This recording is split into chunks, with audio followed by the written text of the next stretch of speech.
What's up, everybody, and welcome to the Golf 360 podcast. I'm the host, Pete Popovich.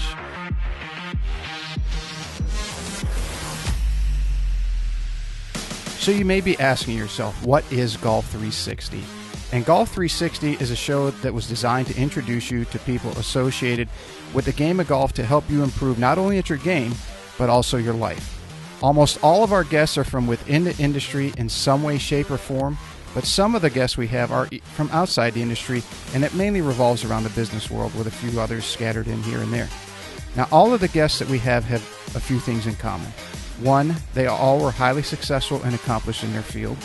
Two, each has something to pass along that will help you in your game and your life. And three, they were all more than willing to give back by passing along the things that they use to help them in their career, and even some of the mistakes that they made so that others don't make them in their journey.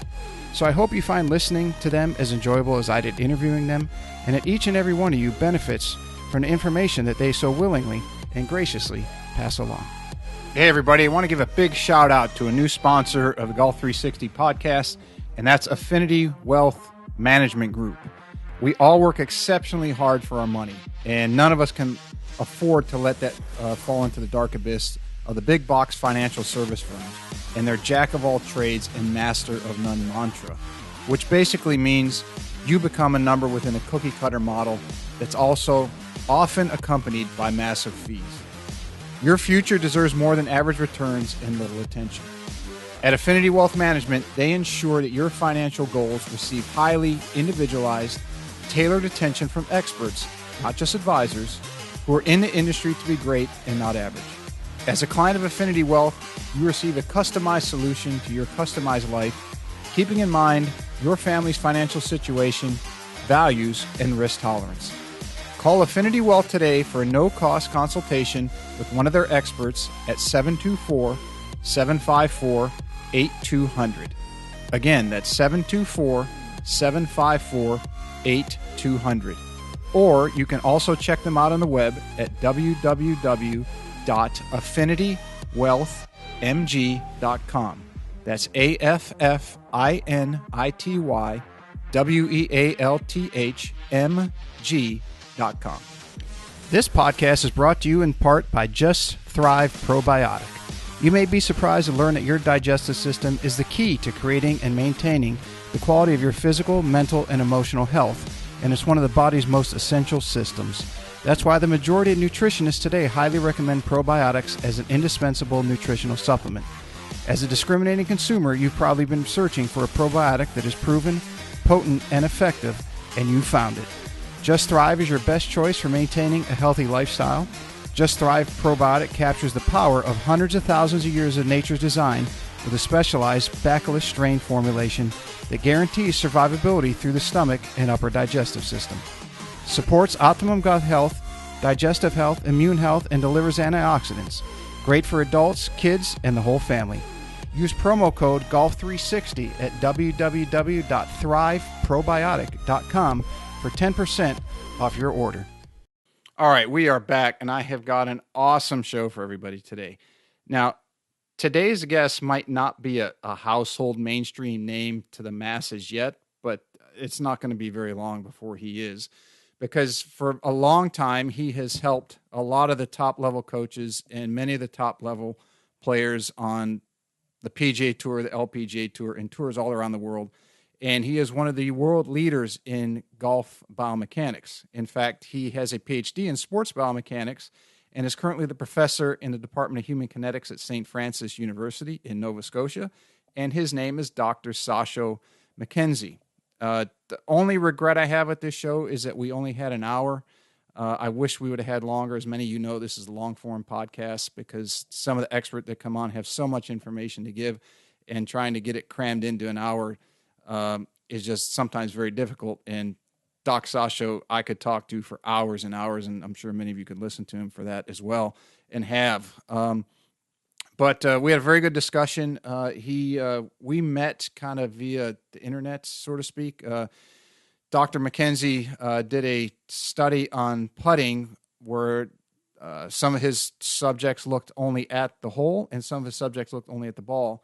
And he had some conclusions on that, and I had emailed him, and we had had a discussion back and forth, and we were finally able to meet up at coach camp and had a wonderful lunch and sat down and talked about his study and what he found in my research in neuroscience and the effects in putting on that and so on. But such a wonderful guy. I think that's really going to come across in today's show, in addition to how smart he is and how much he knows about the swing.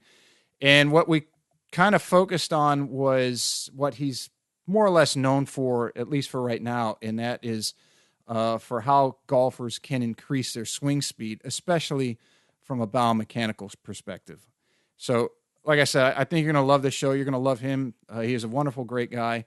And please give a big round of applause for my guest today, one of the best, Dr. Sasho MacKenzie. All right, everybody, we're here at the almighty, great, and powerful Dr. Sasho MacKenzie. Thanks for coming on, Doctor. That's a great introduction, isn't it? So the one thing I got to ask you, we just talked about a minute before we came on. I went to Ferris State, and we used to sit around on a Friday afternoon while we're drinking beer after we're playing golf and wonder who the hell came up with the idea to put the first golf management school in the northern part of Michigan. And some of my friends asked me, I said, well, who's coming on next? I said, well, Dr. Sasho is coming on. They said, well, ask him why one of the world leaders in golf biomechanics lives in such a cold climate. So I guess I got to throw that out to you before we get into what, your research and all that good stuff. Yeah, I guess, I like Canada.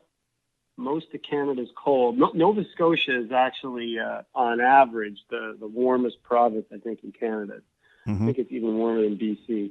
I'm trying to avoid really answering the question. I probably should be someplace warmer, but I like it's a nice small town where I'm at. I like, I kind of like small town stuff. It's got a good golf course. I like the university.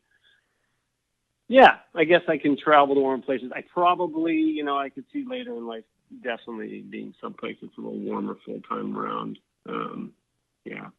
I probably shouldn't be here. I've got to imagine, right? I've got to imagine with your research, your knowledge, your resume, everything that you bring, that you've had to have some pretty attractive offers to go other places.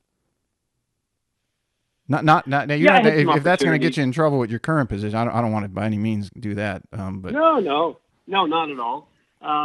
Yeah, sure. There's lots of opportunities, but yeah, there's not. I kind of like my life, like the trajectory I'm on. Everything's good. I don't want to rock the boat too much.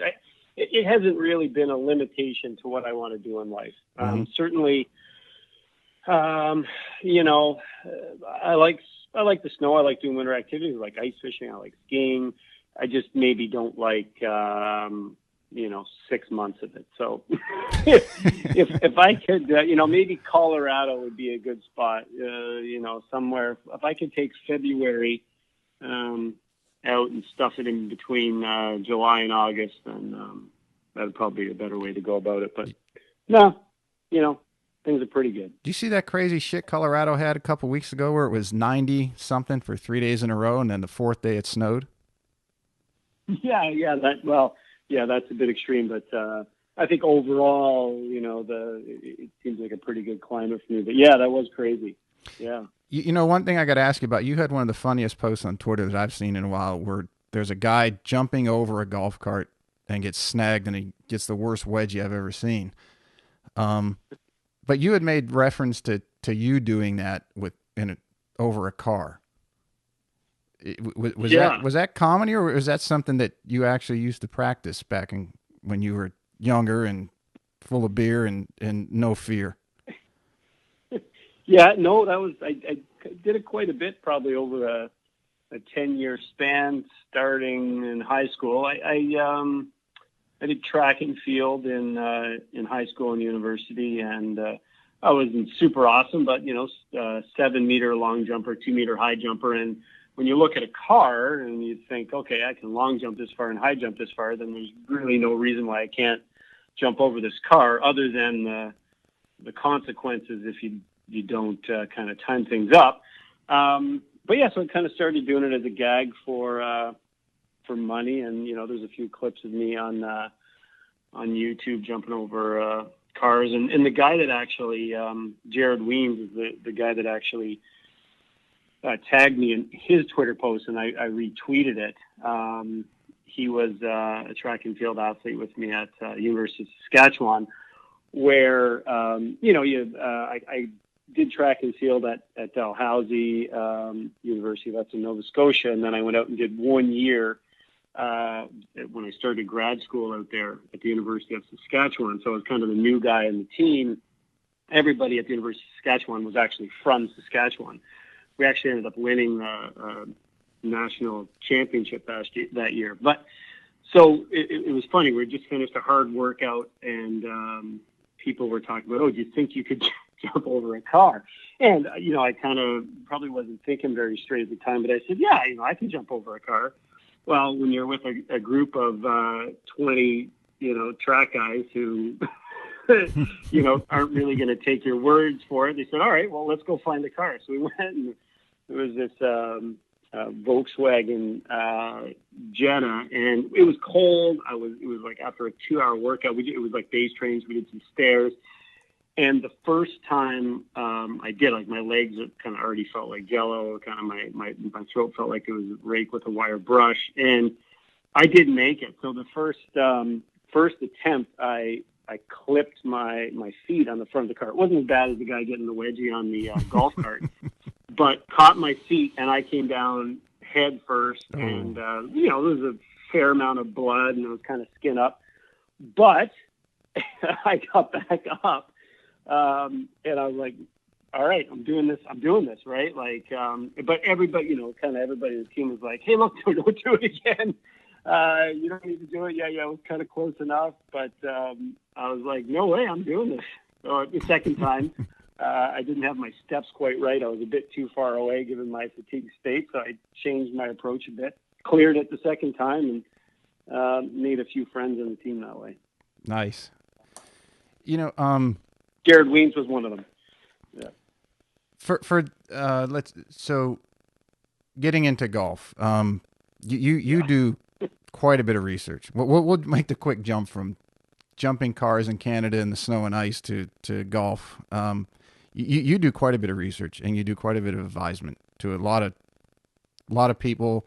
For those of you that might be new to either the show or to golf, Dr. MacKenzie, you advises and helps and does a tremendous amount of research that helps coaches and instructors like myself and club companies and so on, so that all of you can play better. With the COVID and kind of shutting most things down, has it given you time to pursue any ideas or theories that you didn't have the time to do before? No. Let's see here. What it did do is it gave me more time to play golf myself. I know this is taking me in the wrong direction, but usually my lab is kind of humming in the summer, and I have a couple of students doing different projects. But this year, because of COVID, my lab was actually shut down for an extended period of time. So I played more golf myself, and actually was able to play in my club championship the first time and ended up winning that. So that was probably the main benefit. I got down to at one point I was haven't played in a few weeks, but I was at my peak in the summer. I was plus 2.4, so that was the biggest benefit of COVID for me. But there's I guess I'm always thinking, but it's certainly if anything, it maybe slowed things down a bit from the research side. Mm-hmm. For those that don't know, maybe they've been living under a rock if they're an instructor or coach, but the general public, can you just kind of give a quick summary of what a golf biomechanist is and what you do? Because you're a professor, you're a doctorate in sports biomechanics. Yeah. Yep. Well, I think that's definitely been a term within the golf industry that's been used.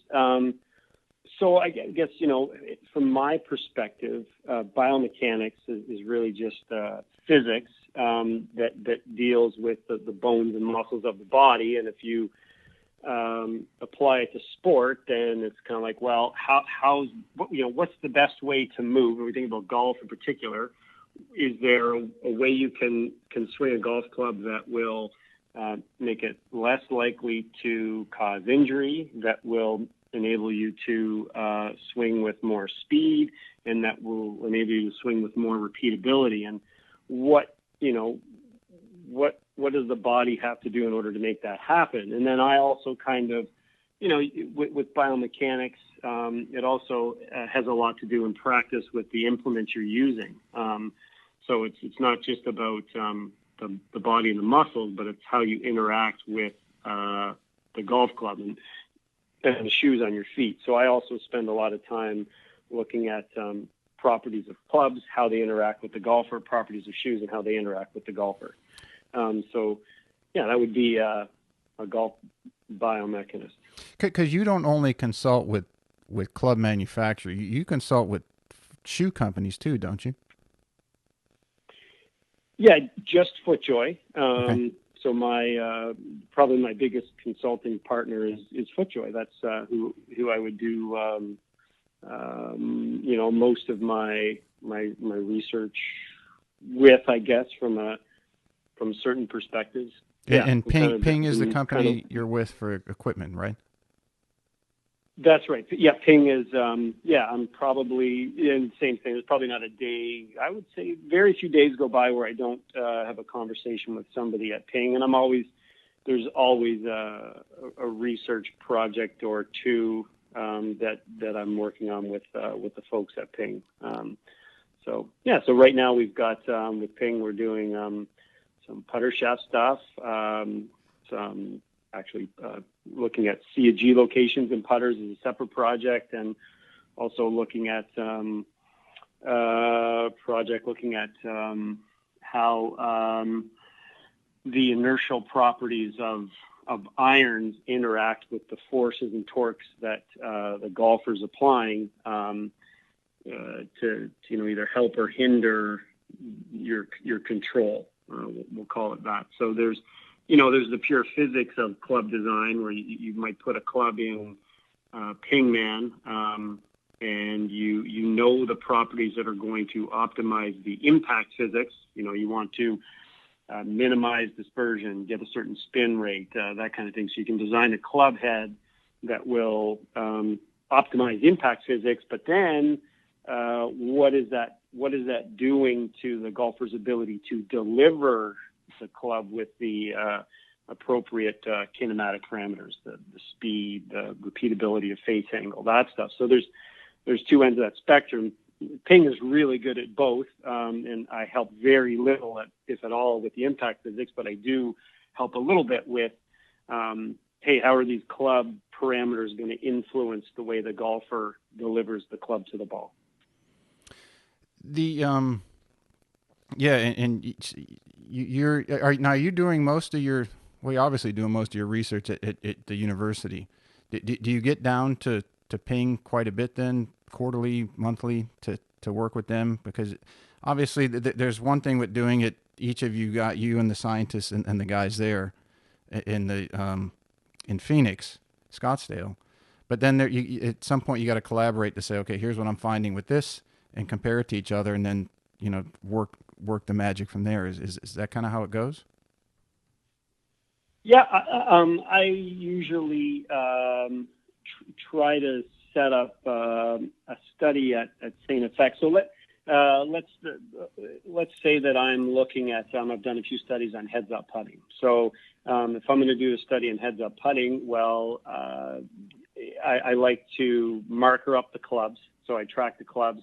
It's inconvenient for golfers a lot of times to bring in their own putter, because then I got to put the reflective markers on it.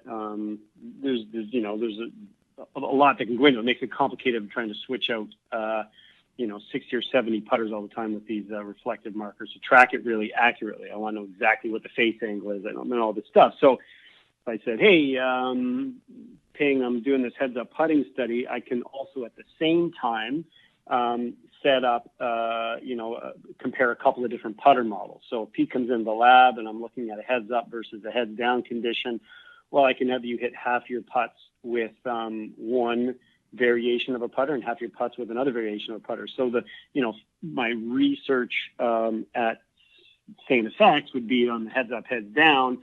But hey, I can also take a look at the data from a different perspective and see if there was any influence from this equipment angle. So that's kind of one way. But then, Ping's got an awesome research facility themselves with their Enzo room.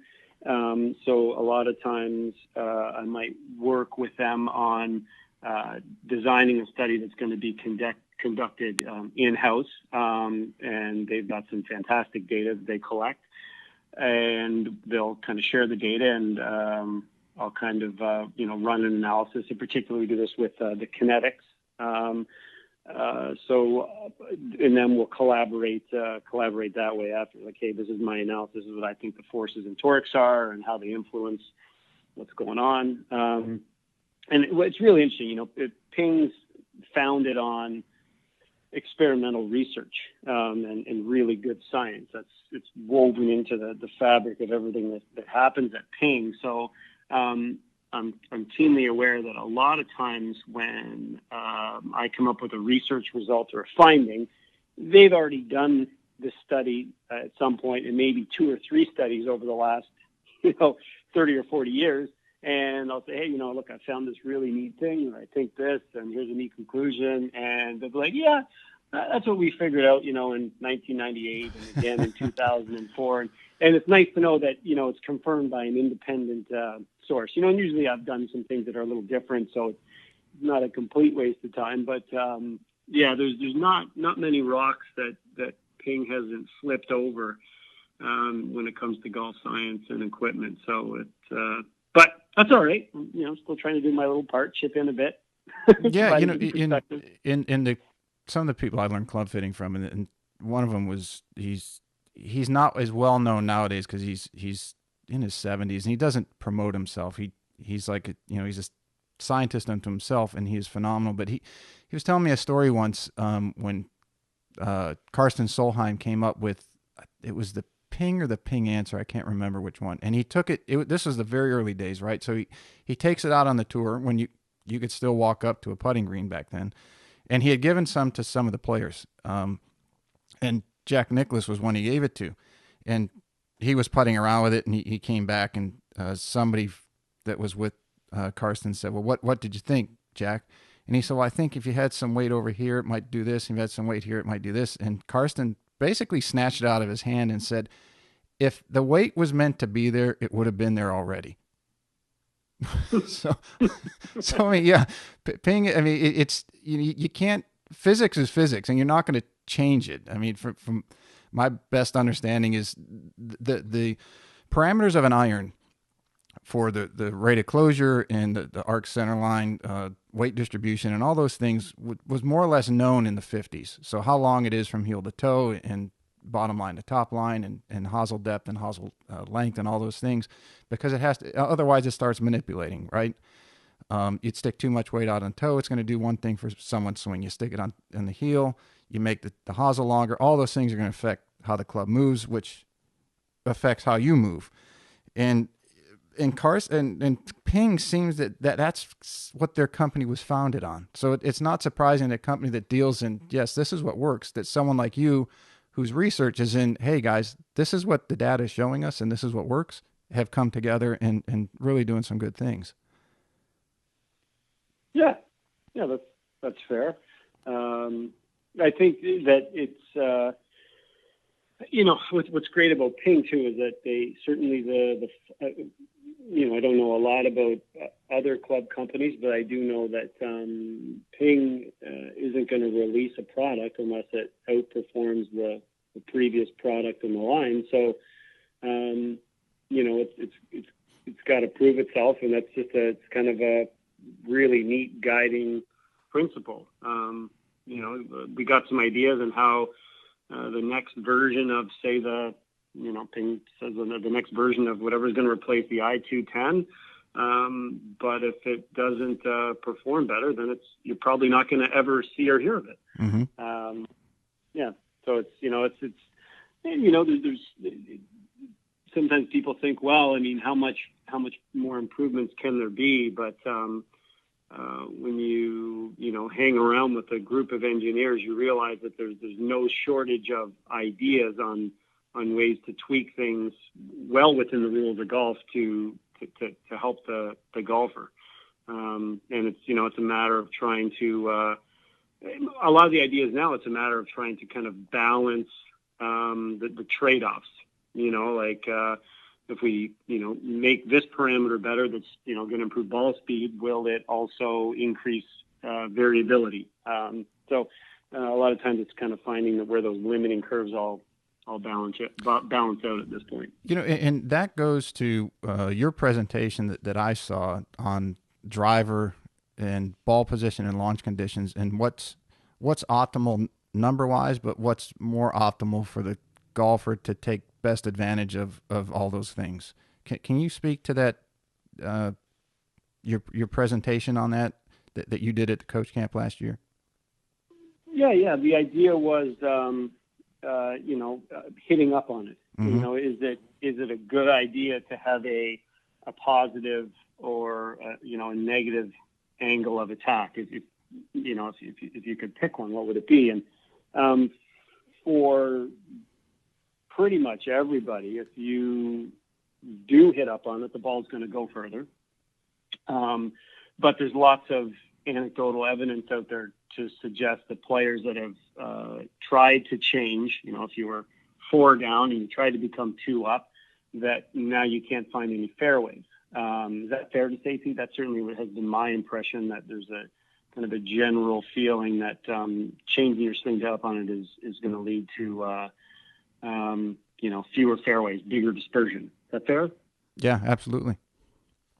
Yeah. And so I thought, well, I don't really, necessarily see how that's the case, but I'm open-minded. So Eric Henriksen and I did a little combination. Eric's at Ping to kind of look at, well, how does attack angle influence these things? And he's got a great little. I kind of approach it from a logical standpoint and looking at how the golfer moves the club, and he approached it from an impact physics and modeling ball flight approach. And he showed that you really have to increase your variability of your impact parameters in order to wash out the effects of having a positive attack angle. So if you went from down 2 to up 2, you've got this. You can increase your I can't remember the exact number, but it was quite large. Your face angle variability, your impact spot variability, your path variability. Those things can go up quite a bit before your strokes gain driving would actually start to go back down again. So that was kind of my launching point to say, okay, well, why would we expect our variability in those impact parameters to go up?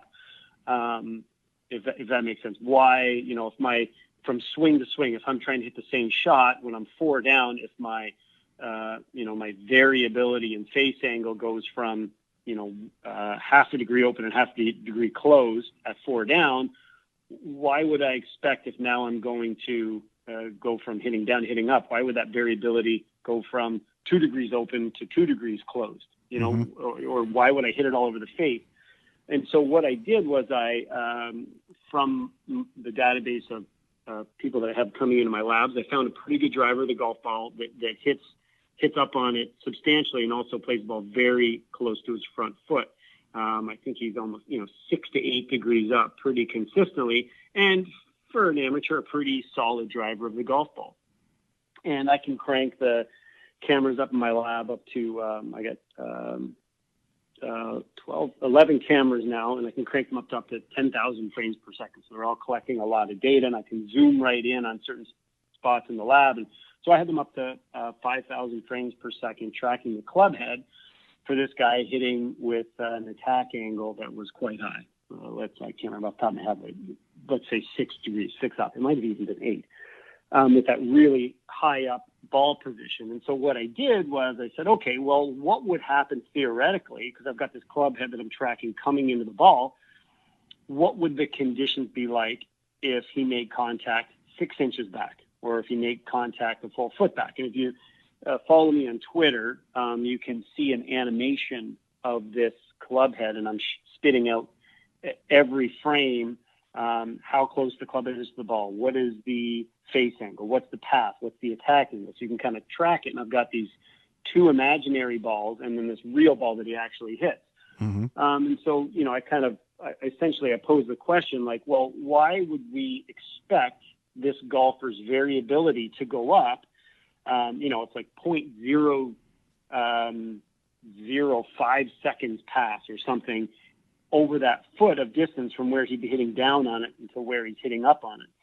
Why would we expect this person to be super repeatable when he was hitting down, and then like fractions of a fraction of a second later, all of a sudden chaos? This club is essentially, almost freewheeling at that point. There's not much we're going to be able to do, in my mind, to all of a sudden make this variability in the way the club is behaving go really high over such a short distance and in such a small amount of time, if that makes sense. The next thought was, well, I think that what people are doing when you say, oh, I'm hitting 4 down, and if I tried to hit 2 up, all of a sudden I'm spraying it. Well, you've really changed your swing, and that probably wasn't a good idea. And I tried to argue at coach camp that look, if you're hitting down on the ball, at some point that club has to start moving up, right? It's kind of, it's following this orbit. So if you just move your ball position for the exact same swing, eventually you will be hitting up on the ball. And there's no reason to expect that club head to be behaving more erratically a little bit further up in its trajectory. So you might have to, probably what you'll have to do is you'll have to, you have to move the ball up. You probably have to tee it up a little bit higher, and you probably have to aim, if you're a right-handed golfer, aim your stance out to the left. And what other thing that people, maybe don't necessarily realize is the face closes faster than the path. So the further you move it up, as long as you make the same swing, that's a caveat. You do have to convince yourself that, hey, look, I've moved the ball, but I'm not going to change my swing. There's no reason why you can't hit these big, high pull draws. And it was interesting in discussing this with this presentation with Paul Wood. The night before we presented it, I was like, look, people have struggled with aiming differently. They think, no, if I want to hit the ball there, I want to make sure my feet are square to that line. Yet it's kind of irrational when you realize that the rest of the body parts that impact are pointing all over the place. Mm-hmm. Our hip line's way open, our shoulder line's here. There's no real lines in it. There's no reason to think the way a line across your toes needs to have any correlation really to where your face is pointing. And he was like, yeah, well, nobody has any problem chipping with their stance open or hitting a wedge. Everybody would realize that hitting a wedge, you're probably going to be a little bit more open to your target. So yeah, it's a good point. So why is there this stigma with changing your stance alignment for hitting a driver? So the conclusion was, look, and I kind of went deeper into why things go off the rails.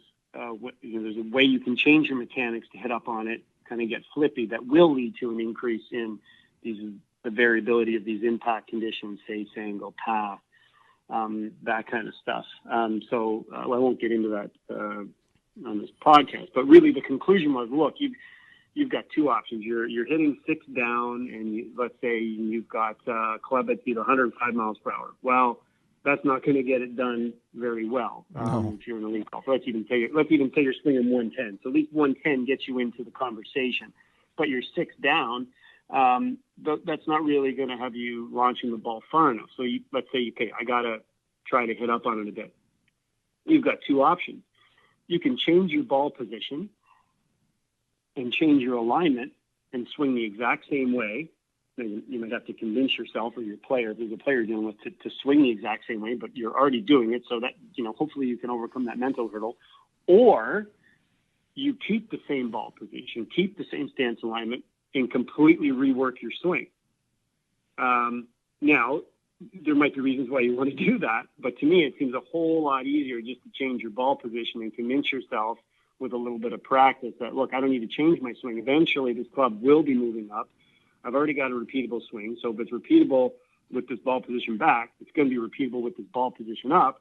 And it's just a matter of a little bit of what I would call recalibration and, mentally convincing yourself that, hey, this will work. There's no reason why this won't. Kind of like a perspective difference. So those are the difference. two options. Once you get used to the perspective difference, you're still making the same movement, and the results change. Yeah.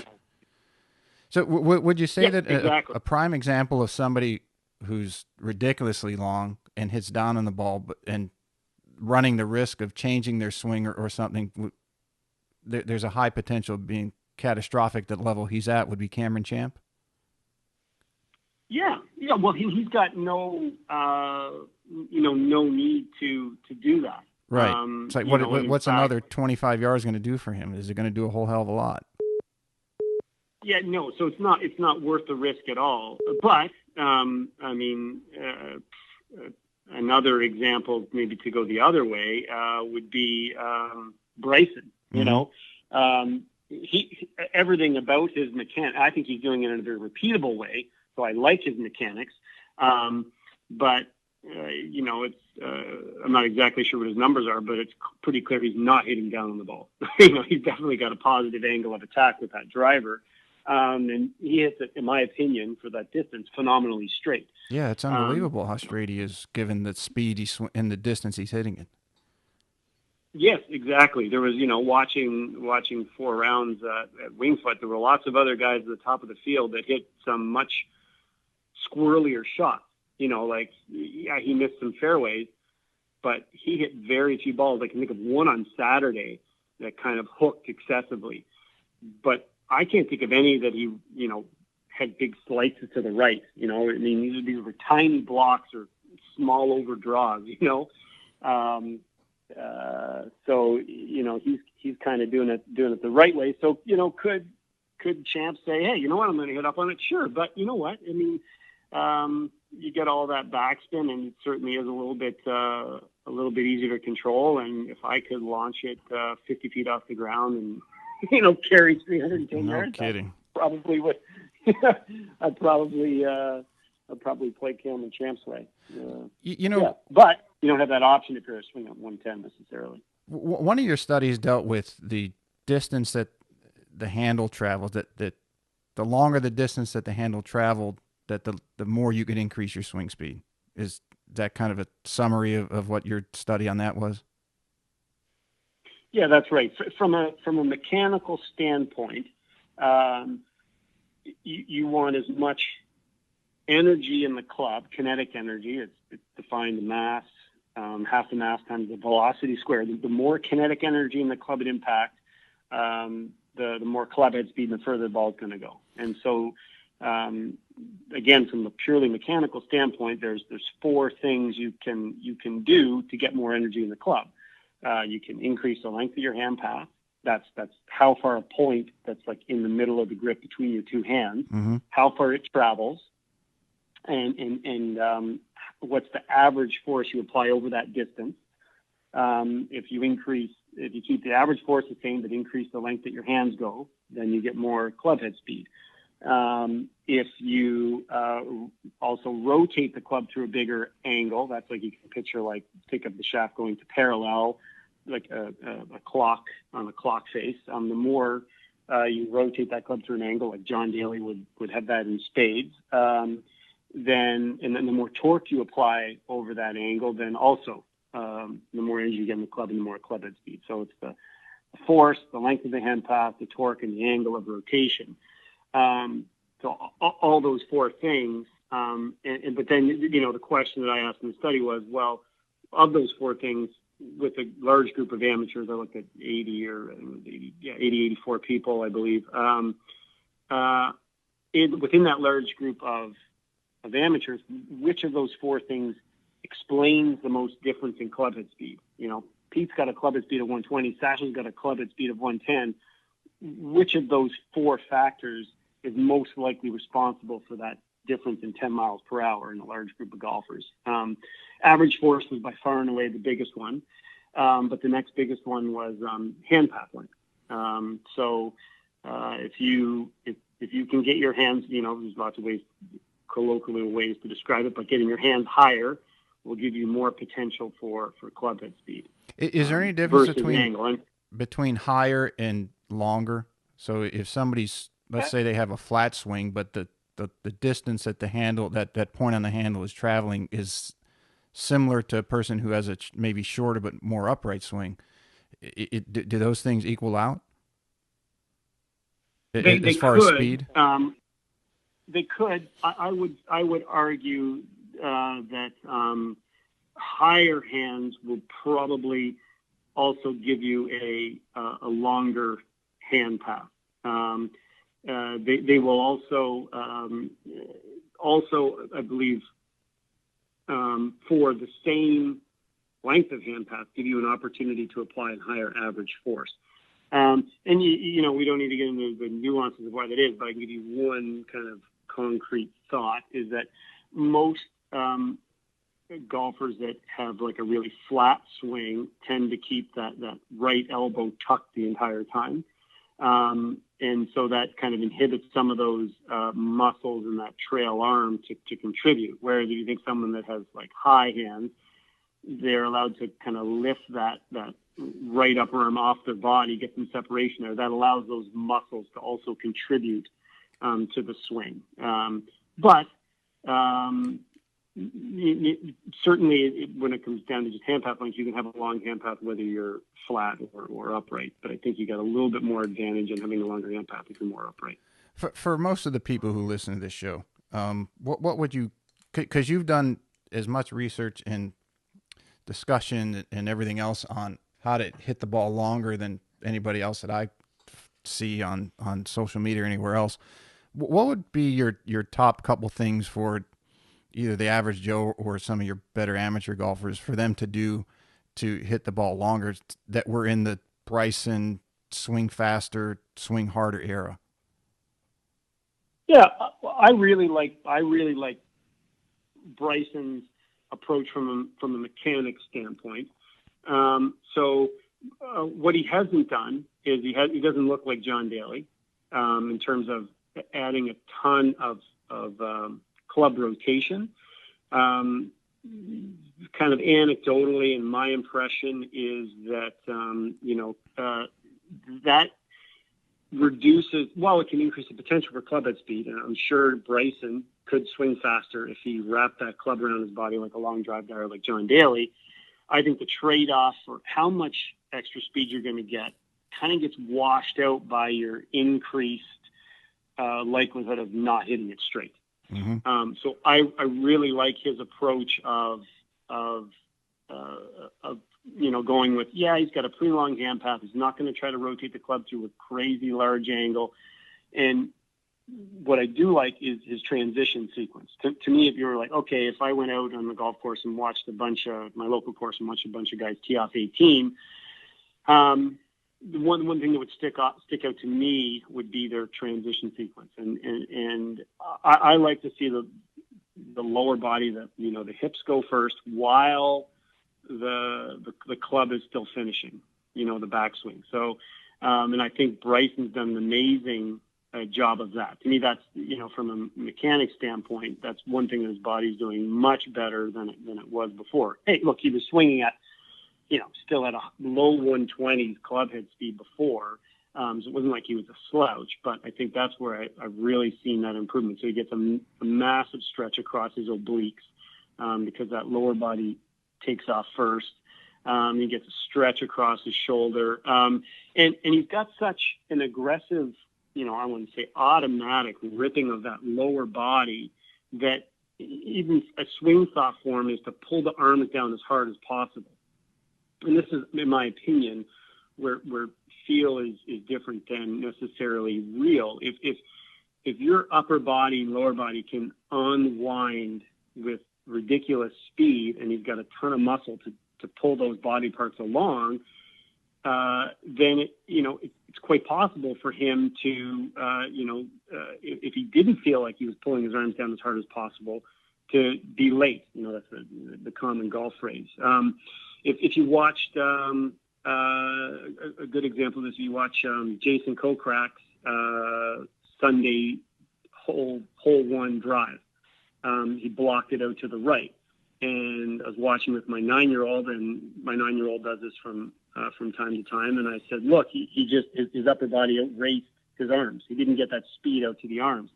So, hey, I don't know what Jason, thought on his next tee ball or whatever, but, he's like, hey, look, you want to get those arms going down hard.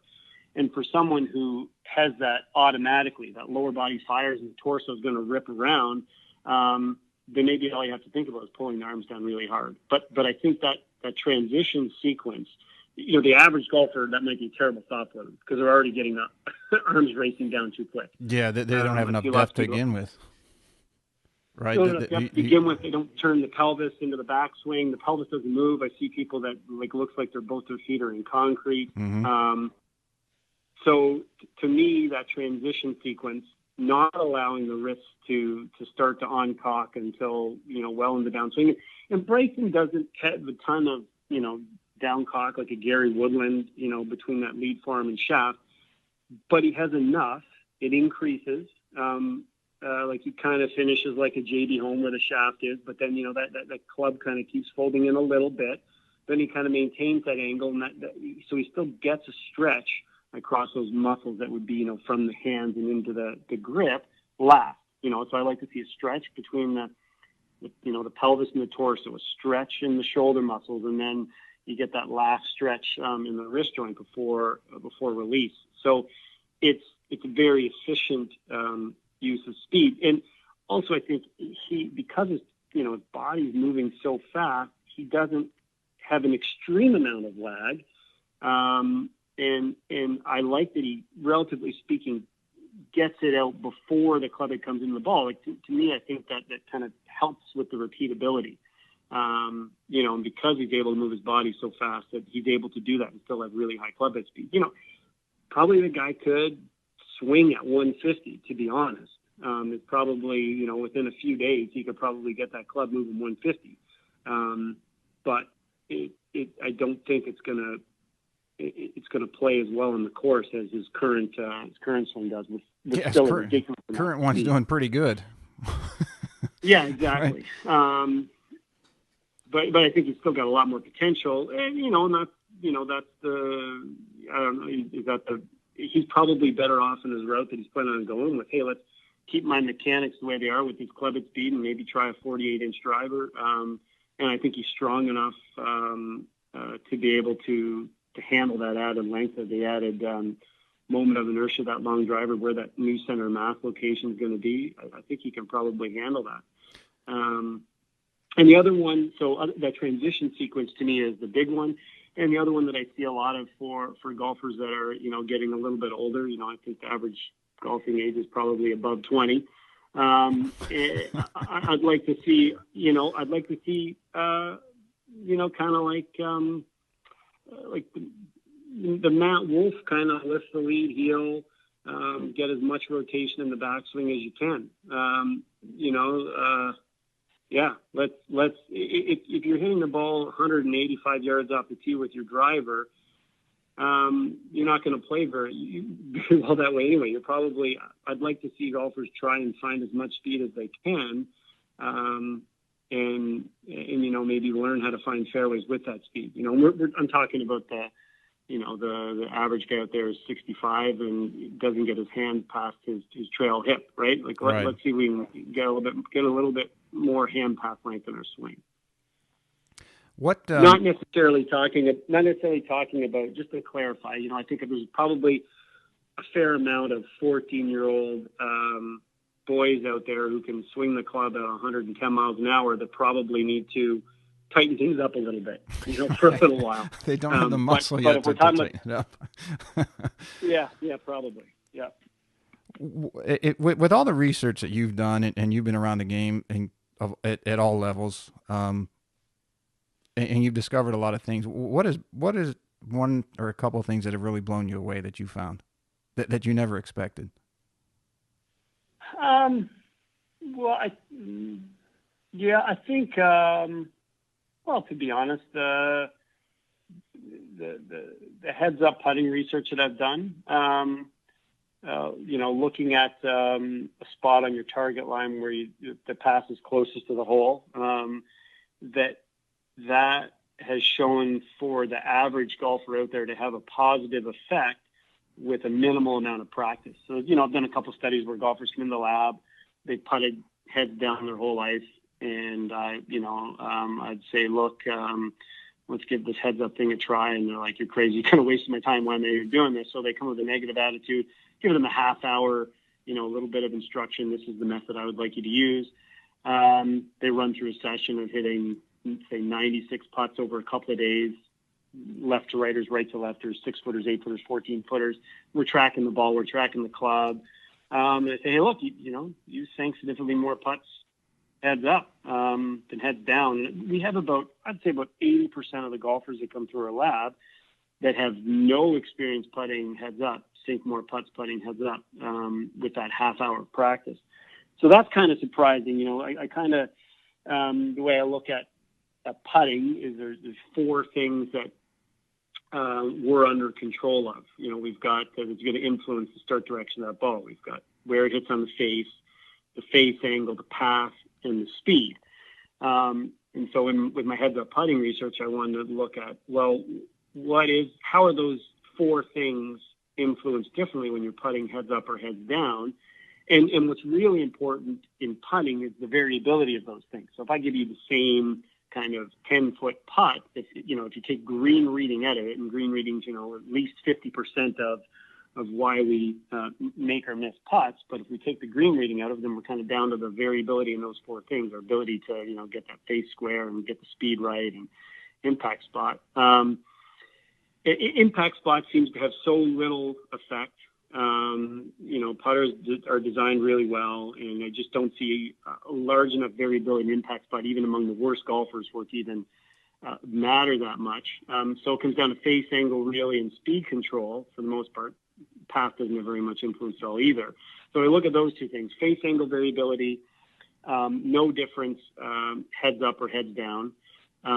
Speed variability. So if I give someone a 10-foot putt, hit that 10-foot putt, go over here and hit the 6-footer and the 8-footer. Okay, come on back here and hit this 10-foot putt. So the green reading's out of it, and they do that 10 times. All of a sudden you see, or what I see, I've seen over and over again, is a reduction in speed variability. So people are able to hit the speed that they want. And that trumps any increases in impact spot variability, and there's no difference in face angle variability. So you don't see it show up so much in straight putts. People will sink the same amount of straight putts, heads up or heads down. But when you get a breaking putt where speed control becomes really important, all of a sudden you start to see, for the typical golfer, heads up putting start to separate themselves. So that was probably the most surprising. I putt heads up. A lot of players I work with, the elite players, I don't even bring it up unless they're really struggling with their putting, and I haven't had that issue yet. I would add that, look, if you have to realize the factors that go into something. You don't just throw everything out because you don't understand or don't like the idea of it. Why might heads up putting not work for you, or why might it not help? Well, look, if you have the ability, say like a Tiger Woods or whoever, to look at the putt, you're down at your ball, you look up, you're looking at the hole, put your head back down. If you have an amazing ability to remember what you've just saw, to visualize that in your head for an extended period of time, then yeah, probably putting heads up isn't going to help. But the reality is there's a lot of people out there that can't remember that. That begins to exponentially decay. And all I tell people to do is, hey, you got a set of keys in your pocket. Yeah, I got a set of keys. All right, or a coin. Okay, I want you to, and pick up a garbage can. I'm standing about 20 feet away, and say, I want you to throw these keys in this, or your coin in this garbage can. But you have to look down. And without that view of that distance, it feels really strange. For me right now, if I try to putt heads down, which I do if I have a kind of like I'm on the fringe and have an awkward lie or I'm up against the collar, I'll putt heads down. And it feels quite bizarre. I'm kind of saying to myself, why am I looking at this ball that's not moving with this really small stroke? I'm not going to mishit it. And being in Canada, it really resonates. When people come into the lab, I'll tell them, well, you play hockey? Yeah, of course I play hockey. Well, could you imagine passing a puck with your head down? Or if I give you a shot from center ice. Yeah, exactly. Or if you're on a breakaway, you're going to look down at the puck. Well, they look at you like you're crazy. Why would I look at the puck? I wonder where this is going to go. And I'll say, well, have you ever missed a wrist shot because you weren't looking at the puck? And they're like, I don't think so. Yeah, exactly. Or if you were shooting from center ice, in that, in between periods for $1 million, you had to put it through like that small hole in the wooden goalie. Would you look down at the puck or would you look at where you want the puck to go? So that resonates with a lot of Canadians. And, that's kind of the way I feel right now when if I try to put head down, it just feels very foreign. None of this information down at my feet or where the ball is matters. I want to take in all the information between the ball and the hole. That's what's different on every putt. It's very scary to go from looking at the ball to looking at the target. But once you adapt, it's even scarier to go from looking at the target to looking back at the ball. Right, for all the reasons you just described. Yeah. The number of good putts that I've hit, long putts like 30 footers, or even sank a couple of 15 footers, where I feel like I've completely mishit it. I'm like, I hit that off the toe. But it just doesn't have a large effect on the ball. Putters are designed very well. Maybe if I was playing a bullseye, or maybe that model that Phil's playing right now, maybe. But Phil's impact spot is so consistent, it probably wouldn't matter anyway. Mm-hmm. I think on tour there's been a few people who've done it with some success. I know that Louis Oosthuizen has done it in a couple of majors and putted very well. I've heard from, like David Orr's got a theory that it probably wouldn't work so well, and he might be right, that there's a lot more clutter around the greens, a lot of people potentially moving, and that could be pretty distracting if you're out on tour. I don't have to worry about that with my own game.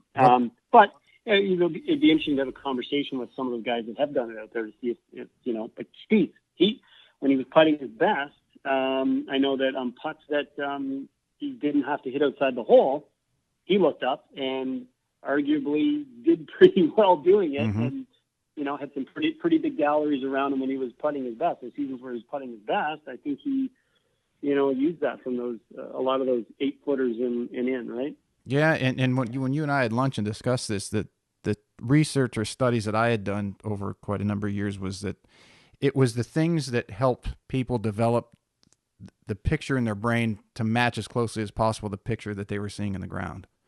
And I told you I was going to do a study on that to try to give you any data that I could find. And then when did we talk about that? In December. And then our season really doesn't get going until March, even though it is a warm climate. It's not, we get most of our people here in March and April. And then of course the shitstorm happened. So that study went out, but I promise I will work on that, and any data I get, I'll definitely get to you, and you can take a look at it. Sure. Cool. We're running. I know you got to get going. You have time for, I always do a rapid fire at the end. You got time for a few questions, rapid fire? Yeah, I do. Yep. All right. Let's see. Best shot you ever hit? The best shot? Mm-hmm. Well, I guess I'd go with a recent one. When I won the club championship, was our third sudden death playoff hole, and I hit a 9-iron about 12 feet, and that sealed it. So nice. It's strange how golfers always remember it. It doesn't even take them long to recall it. If it was a few months ago like yours, or it was 10 years ago, people are like, oh, right here, this one. Golfers seem to have that. They can't remember what they had for breakfast last week, but they can remember a shot from months or years ago. If you could caddy for anyone on tour, who would it be? Brooke Henderson. Yeah, I'd like to caddy for Brooke Henderson. Is it the Canadian connection or the ping connection? Both. Well, and she's one of my favorite swings. I like her attitude. She's probably my favorite golfer. Cool. Right now, playing an A tour. Yeah. Early bird or night owl?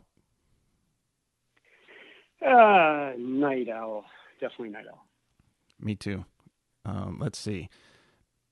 Your go-to drink on the golf course?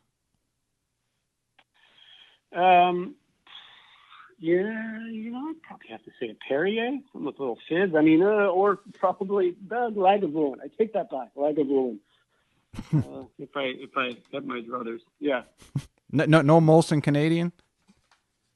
No Molson Canadian, no, but I wouldn't turn one down. If you were made the Ryder Cup team, you're going to the first hole. What's your walk-up song?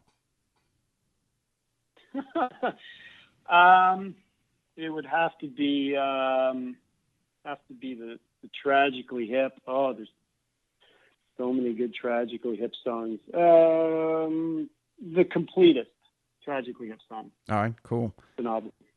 If you weren't a golf or a sports biomechanist, what would you have been? Lost. That's about the most honest answer I've ever gotten on this show. Yeah, I don't know. Let's see, a couple more. Last book you read? Last book I read was Surely You're Joking, Mr. Feynman. I've heard of it. I haven't read it, though. It's awesome. That was really, really good, yeah. Let's see. Best line from Caddyshack? Oh, it's one of my favorite movies, but I have zero ability to remember movie lines. Hey. Well, I was just talking about this today, Pete. I literally in my biomechanics lectures I give at the university, I could watch a movie tonight, pop on Netflix, play the movie, and watch it again in a month. I'll know I've watched it, but I have no real. Truly, I would not be able to tell you the plot if the main character dies or not. Yeah, so even Caddyshack, I've probably watched it 6 times.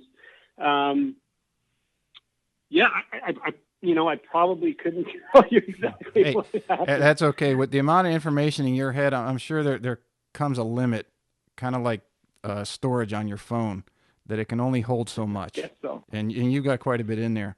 Last one, greatest of all time, Tiger or Jack? Yeah, Tiger. Tiger. It's an answer that I don't think anybody who's answered that has been wrong. Yeah, exactly. Yeah. All right. What do you have coming up? Where can people go hear you do a lecture, presentation? I know you've got something coming up with drivers and 7-irons. In fact, if we can ask one more question, because John Sinclair wanted me to ask this one about how do people, or why don't some people get power with their driver like they do their 7-iron? That's kind of, I think you said you had that coming. You're presenting that this year at the coach camp. Yeah, coach camp. You'll have to tune in. I'll talk about it after. Kind of a policy of mine. If I send out a teaser for an event, that I try to not let the air out of the tire until. Okay. I don't want Andrew mad at me for letting that out. Yeah. So John's going to have to wait. He's going to have to come back to the Low Country. John's gonna help me with that, whether he realizes it or not. All right, cool. We got to do this again. Hopefully, we can connect at Coach Camp again, and we'll do another episode. But thank you for coming on. Where can people follow you? Social media, website, all that good stuff. Yeah, I try my best in social media, but I'm terrible at it. Twitter's the best. That's where I post most of my stuff. I just can't figure out Instagram. It's just, yeah. And I'll have that in a summary. I'm trying. I'll have the link in the summary for anyone that just wants to do one click. You can follow Dr. Sasho and all the great stuff that he does. Doctor, thank you for coming on. I could talk to you for hours, but I know that you have a life, and but definitely we'll have to do this again. Cool. All right. Thanks for having me on, Pete. Enjoyed it. Enjoy the rest of your day. You too. We'll talk to you soon. All right, everybody. Thank you so much for listening to today's show. If you enjoyed it, you can find more information on today's episode and other topics at golf360.blog. There you'll find the show notes and links related to this episode, as well as any other episode that we've done so far to date.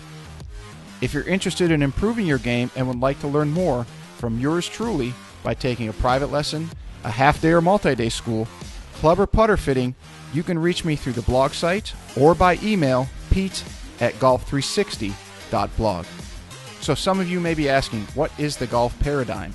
All you have to do is click on the homepage while on my blog site to discover how you can start playing better than you ever thought possible.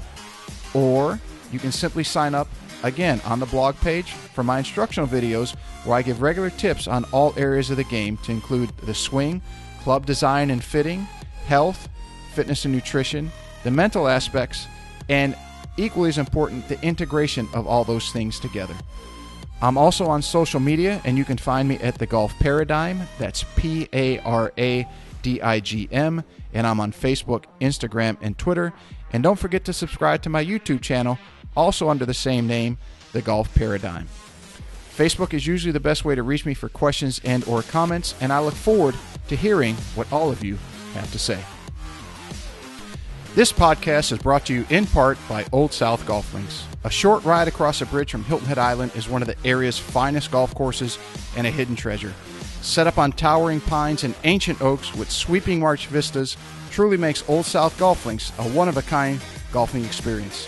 The Clyde Johnson design was named one of the top 10 new public courses when it opened, and it also takes full advantage of the natural beauty of the Low Country. Old South is a fun and unique challenge for golfers of every skill level and a favorite of both locals and visitors. Whether it's your first time here or you're a regular, you'll be treated and feel like family. From the bag drop to check-in at the fully stocked pro shop with both men's and women's apparel, to breakfast or lunch before or after your round, the staff is always ready and willing to help. Experience for yourself why Old South is one of the premier golf courses in the Hilton Head area and why it will quickly become a favorite of yours too. Visit them in person or online at www.oldsouthgolf.com, or to make it tee time, simply call the pro shop at 843-785-5353.